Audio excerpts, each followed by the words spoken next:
Welcome to the Rise to Shine podcast with Noelle Custis, where we ignite the spark to discover your favorite self. It is time to get real, ladies. Hello, and welcome back to the Rise to Shine podcast. If you're new here, I am Noelle Custis, and this is your space for empowerment, transformation, and creating a life that you absolutely love. And today we're going to be diving into part 2 of our special podcast series, The Love We Need. Now, last week in part 1, we talked about self-love, why it's the foundation of everything, and how to love yourself in a way that really sets the tone for the rest of your life. If you haven't listened to that episode yet, I highly recommend checking it out.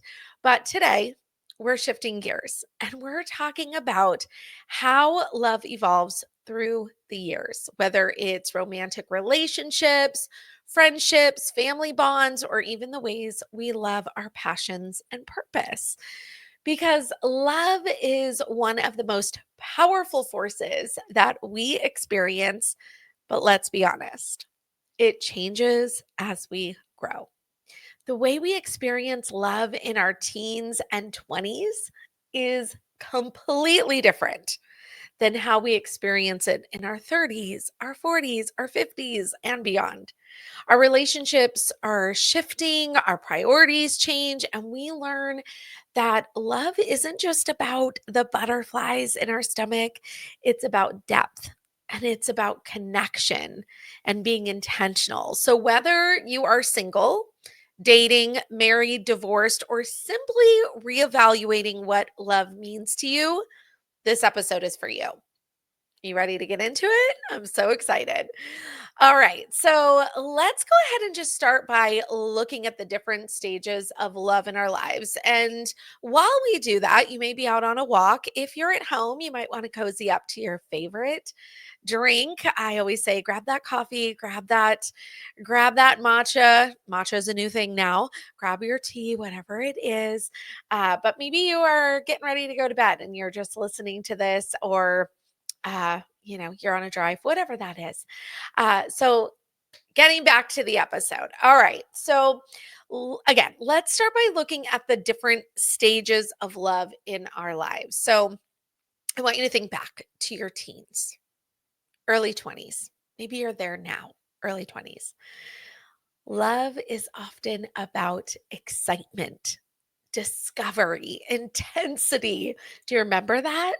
Many of us are figuring out who we are while we're also navigating first loves, we're navigating the heartbreaks, and really learning what we want in our relationships. And we might be looking for those like grand gestures. Maybe we're looking for that massive passion, or maybe we're just looking for validation from others. And then in our late 20s and our 30s, it starts to evolve even more, and we start seeking more stability. It's more than just excitement. We want relationships that align with our values, they align with our long term goals, and our friendships deepen, and we become, I like to say, we become more selective about who we spend our time with. And then we get into our 40s and beyond. I'm in my 50s, so you might be here. And this is where love absolutely becomes about depth. It becomes about meaning and companionship. I mean, how many of you know someone that was in their 70s or 80s, maybe a widow or something like that, that they're seeking that companionship at that age? Maybe you're there. We see our relationships shift, whether that's in marriage, our dating, our friendships, even our friendships, all of that starts to evolve and change. Our family dynamics change. And that is what we're going to focus on a little bit later. But the focus starts to turn more to that emotional safety. We want to feel safe. And we start to realize how important it is to be in alignment with our values, what we stand for. Love isn't just about romance. It's about every meaningful connection in our lives. Let's talk about the different forms of love that matter the most. So, this is where I really want to start with romantic love. Oh, the romantic love. I happen to be someone that loves love. So I really enjoy talking about all of this. Because whether you're in those long-term relationships or maybe you are married, single, or you're dating again, love in this area evolves in a huge way. Huge way.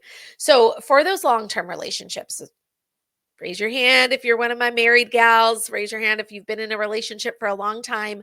Love isn't just a feeling, it's a choice that we make every single day.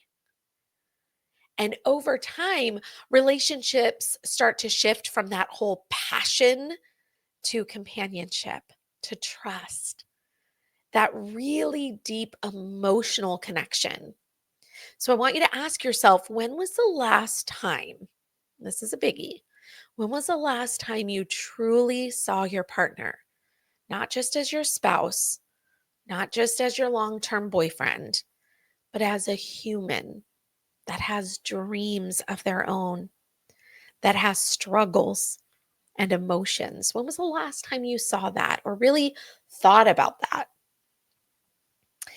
And if it's, if you're in a space that you haven't really thought about that, I would love to challenge you to look at that. And then if you're feeling like, man, we may need to rekindle a little bit of this connection, I want you to think about, what are some new experiences that you can have together? What is something that you can do to actually spend some quality time together? What's something you can do to have maybe a deeper conversation? I'd love for you to just really ponder that today. And maybe you feel like you do. And maybe it's just a matter of, continuing that, and how can I build on that? I'm somewhat of a newlywed, or I like to consider myself that. I've been with my husband now for almost 10 years, and we have been married for, gosh, what has it been? We just celebrated our 6-year anniversary. And I have to tell you, I still say we're newlyweds because that connection is different. And those deeper conversations are different than when I was married in my 20s and 30s. And I want to build on that. I want to continue that. So I'm even thinking about, as I'm sharing this with you, is what are those things that I can do to enhance that, right? And, love languages are a big thing. I've got to do a podcast on love languages because I'm telling you, it is a big deal. And maybe you know what? I think I'm going to write that down, that this month we're going to do a whole love language episode, because I feel like that is one of the most precious tools that I use and my husband uses in our relationship. So, yeah, let's do that. We're doing love languages, gals. I love when I can just come up with an idea off the cuff here, but I think it's really important. All right, moving on. Let's go to those of you that might be single, or maybe you're starting over, because I've been in your shoes. I've been in your shoes. I was in my late 30s and early 40s going through that. That's a fun time. Love in your 30s and 40s and beyond looks different than in your 20s for sure. And that is actually a beautiful thing. It is actually a beautiful thing. It's scary sometimes, not always, but it's a beautiful thing. And there's no rush. Love should feel aligned and not forced. If you hear anything that I'm saying to you today, do not force it. Dating at any age is going to require clarity on what you want and confidence in your worth. Confidence in your worth for sure. So here's just a little, I'm going to have some reflection questions throughout this episode. And my reflection question right now is, what has been your biggest lesson about love in your life so far? I want you to think about that. And then we're going to move on to one of the most underrated forms of love, and that's friendship. Friendships can be a whirlwind. We start with our childhood friends, the ones who felt like our whole world. Oh my gosh. Only to see that some of these fade away. And then we step into different seasons of our lives. And then somewhere along the way, we find our unexpected best friends, people we never knew we needed, but who become our soul sisters. I remember talking to my daughter about this in high school and in college. She had her besties, and not to say, I mean, she's very close to probably more people in college than she is with the ones. And of course, that was just more recent. But I will say, she's got those friends from high school and those childhood friends that they can get together. And it's as if no time has passed, even though they haven't even talked to each other, because there's just something about childhood friendships. They know you. They've known you for so long. You don't have to explain things. You don't have to, get into all the things, right? You can just have fun together. And then I talked to her about the fact that when she was moving away from all of her college roommates who she loves and adores and has such beautiful relationships with, and I would not be surprised. I believe that she will have lifelong friendships from college. But I also tell her, you haven't even met some of your soul sisters yet. You haven't even met some of your best friends yet. She's only 23 or going to be 23. So that is, something I love to talk about is how friendships evolve, because some of our friendships are going to stand the test of time while others are going to naturally fade. And then, of course, like I said, there's different stages, our needs and our priorities start to shift, which affects the people we surround ourselves with. And so new friendships in adulthood are often based on those deep connections rather than just convenience. I mean, when we're younger, a lot of it is convenient. It's convenient because we're in the same classes together. It's convenient because our parents know each other, right? But as we get older, we get to, again, start to choose who our friends are. And I'm going to tell you, female friendships matter. They matter a lot. Female friendships provide this level of emotional support that romantic relationships often can't. I'm not saying that your spouse or your boyfriend is not your very best friend, but there's something different about the connection that you have with a girlfriend and what you talk about with a girlfriend and what you experience on a deeper level, because you get each other differently, right? And true friendship is about holding space for each other. It's holding space through the joy, through the heartbreaks, career changes, personal growth. And investing in strong friendships can be just as powerful as investing in a romantic partner. For real.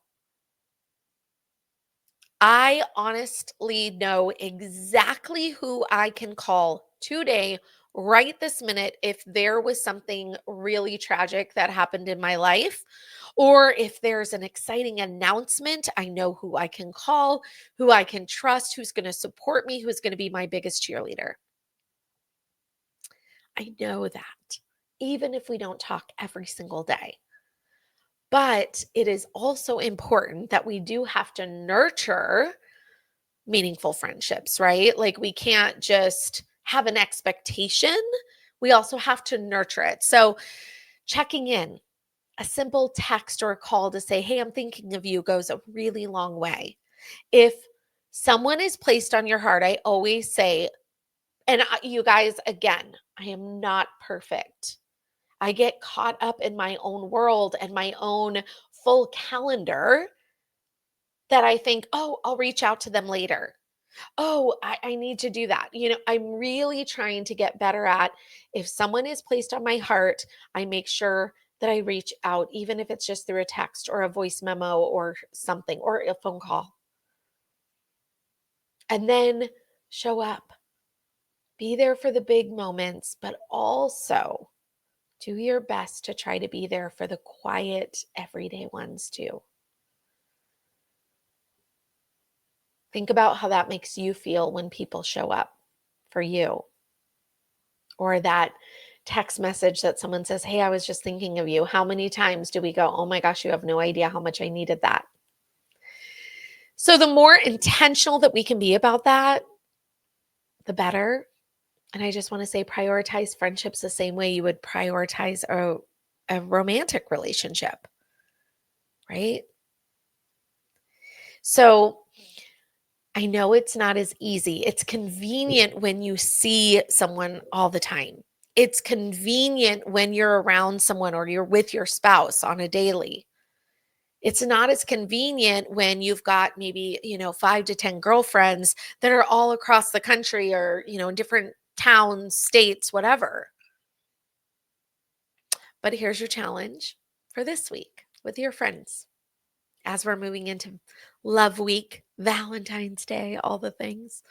Reach out to one friend this week and let them know how much you appreciate them. Whether it's an old friend from childhood or someone you recently connected with, take a moment to honor the relationship. And again, if they're placed on your heart, there's a reason for that. I truly, truly believe that there's a reason for it. All right. Okay. So, love beyond romance. We're going to get into passion and purpose and connection to yourself, all the things. Because love isn't just about people, it's also about our relationship with life itself. Remember, I told you last week I was going to flip the script a little bit, and we talked about self love. Well, this is kind of about that self love, because you also want to be loving your purpose. Do you wake up excited about what you're building and creating? Because passion is a form of love that fuels us from the inside. So when we are nurturing that purpose, we bring love into everything that we do. I hope you feel that with this podcast, because I really do believe with all of my heart that having a podcast was not just a dream, it was placed on my heart for a reason. And let me tell you, I am 40 something episodes in, and I literally only probably knew the first 5 to 10 topics that I wanted to talk about. I was just going to let my intuition, let my experiences, let my, just my life experiences, my training, I was going to let that just kind of lead the way as I went. And I'm going to tell you, there is never a time that I feel like there's not something that we can talk about here on the podcast. The guests that come to me are not by accident. The guests that I meet are not by accident. I really believe it's my purpose. And I do wake up excited when I get to record podcasts. And I love creating them, and I love building this space. I love meeting new listeners. And, when you guys give me feedback, it means the world to me, because I want to serve you. And I feel like it brings love into so much more of what I do. So that's just an example. It, it's how I felt with teaching for a long, long time. That was my purpose, to be in the classroom. And yes, it changed. And that's okay, because I found different passions and purpose. So it's okay to give yourself permission to do that. Loving yourself daily. Small acts of love. It doesn't have to be huge. How we talk to ourselves, we really got into that last week. So, again, if you didn't hear last week, please, please, please go back and listen to that. The way you honor your needs, the way that you set your boundaries and you embrace your strengths instead of focusing on perceived flaws. Ooh, and I can't wait because you're going to hear a guest come on and talk about even the word flaw and how she doesn't believe that should exist in our vocabulary. So I shouldn't even say that word. See, I'm constantly learning too. And self-love isn't just about a concept, it's an everyday practice. It's like, I don't know, isn't it Mel I want to say it's Mel Robbins that does the like high five to yourself. Yeah. Like it's that. Those are the self-love things. Think about what you do for other people that you need to do for yourself. Compliment yourself today. And then loving the moment, finding beauty in everyday life instead of waiting for special occasions. We do not have to wait for Valentine's Day. We don't. Every day should be a form of Valentine's Day. It should be a form, it should be a love. I mean, honestly, Valentine's Day is a made up holiday, right? It's just when we're acknowledging it, there's a special day to acknowledge it. And again, I love love. So most of the time, I totally dig the whole like Valentine's Day, but I am going to tell you it's not like about the gifts. It's not necessarily even going out to a romantic dinner. I am, and of course, getting back to love languages, I have realized that I am a words of affirmation person. So for me, I love to have it be an excuse that I can get super mushy. I love getting super mushy in cards with my spouse, with my kids, with my family, friends. So I use that day as that. And honestly, that's the best gift you could give me.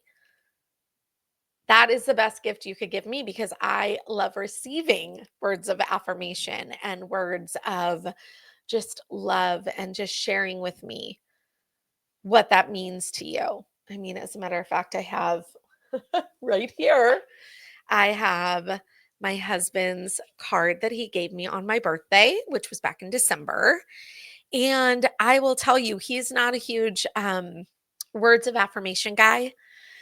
He's always like, babe, you do all the talking. I just, I do it differently. He's all about, and I don't want to give you too much, but he definitely, especially if you haven't really heard much about it, I want you to tune into the podcast that we're going to have in a couple weeks. But um, he's definitely more of an acts of service. But I will tell you that one of the things that I love about his cards is that he will stand in a store and he will read over the cards over and over and over again to make sure that he's picking out the ones that say all the things that he wants to say to me. And that's what I love. Even though he just signs it, love always Andy. Every single word on this card, he'll tell me, he's like, these are all the words that I feel for you. And that means something that I want to share with you. So I know his cards are he's not the guy that just like goes and he's like, "Oh, this one's funny. Oh, this one's cute." I mean, he does do funny ones too, but you get the picture, right? So it's just, you know, we don't have to wait for those special occasions. These kinds of cards can be given anytime. Your gifts, your acknowledgement, all of that can be given anytime. Because love is in the small, it's in the simple joys, it's in laughing together, it's a deep breath in the morning, the sunsets, the sunrises, all of it. Love is everywhere if you are intentionally looking for it, if you want to see it, if you want to feel it. And I couldn't go without talking about if you have kids, whether they're young or they're grown, love shows up in how we model it for them.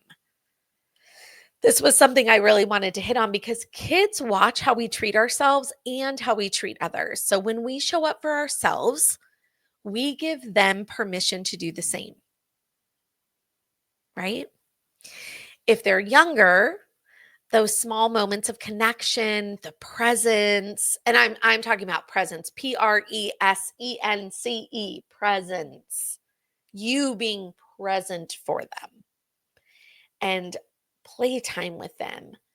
That is what starts to build those lifelong emotional bonds. Now, don't get me wrong, they love Valentine's Day. They're going to love doing all the Valentine's Day cards. They're going to want to pass them out. They're going to get so excited to collect them and bring them home. And oh my goodness, as a mom, as a teacher, one of my favorite times to be able to do that because so many kids feel so seen on this day. And that's where we can make it special for them. So do all the things, moms. If you are one that you want to scale it down and you're like, it's not about all the presents. It's not about, getting them to fall for this like whole thing around just, hyping it up for a day. I get that too. I respect that for sure. You honor your family the way that you want to honor your family. And then if they're older, I have learned that just being a safe space for them while also showing them what healthy love looks like helps them navigate relationships with confidence. I prayed for that in my future relationship before I even met my husband. I was already praying for that because my kids were younger and I wanted so desperately for them to see what healthy love looked like. Oh, that's another episode I could go into, but I'm going to keep going, you guys. No more tangents, I promise. But when we start looking for love everywhere, we realize that it is there. We realize it's been there all along. Sometimes we just forget. We go through seasons. So before we wrap up, I want to give you a little challenge this week. Just like I did last week. How many of you wrote those love letters to yourself? I want you to pick one relationship in your life to nurture this week. Maybe for the remainder of the month, you start to pick one relationship to nurture for the week. Maybe it's your partner or your kiddo, young or old, doesn't matter. Plan a meaningful moment together. Write out a card to them. Send them text messages, whatever it is. Maybe it's a friend. Send them that heartfelt message that you haven't sent in a long time, if ever. Maybe it's your relationship with yourself. Maybe that needs some major nurturing right now. Commit to one act of self-love this week. And then, if you're feeling bold, I would love for you to DM me or tag me in a post about it. I'd love to hear how you're cultivating love this week or in the weeks ahead. I would love that. So I hope that this episode reminded you that love isn't just about a relationship, a status, or a one special day. That love is the way you show up for yourself. It's the friendships that fill your soul. It's the small everyday moments in connection. So as we head into Valentine's Day, remember love is so much more than one day. And then again, if this series spoke to you, please share it with a friend who needs this message. And if you haven't yet subscribed, please do so. Leave a review. Let's keep these conversations going. And until next time, love boldly, love deeply, love yourself first, and keep rising, keep shining, and know the best is right here waiting for you today. All right, you guys. Bye, friends. See you next Tuesday. Thanks for joining me here today. Your presence means the world to me. If you enjoyed what you heard, please consider leaving a rating and review, and don't forget to follow or subscribe so you never miss an episode. Head to the show notes and let's connect. Rise to Shine Co. is ready to support you in coaching, collaboration, life tips, or even a coffee chat. Until next time, keep shining, my friends.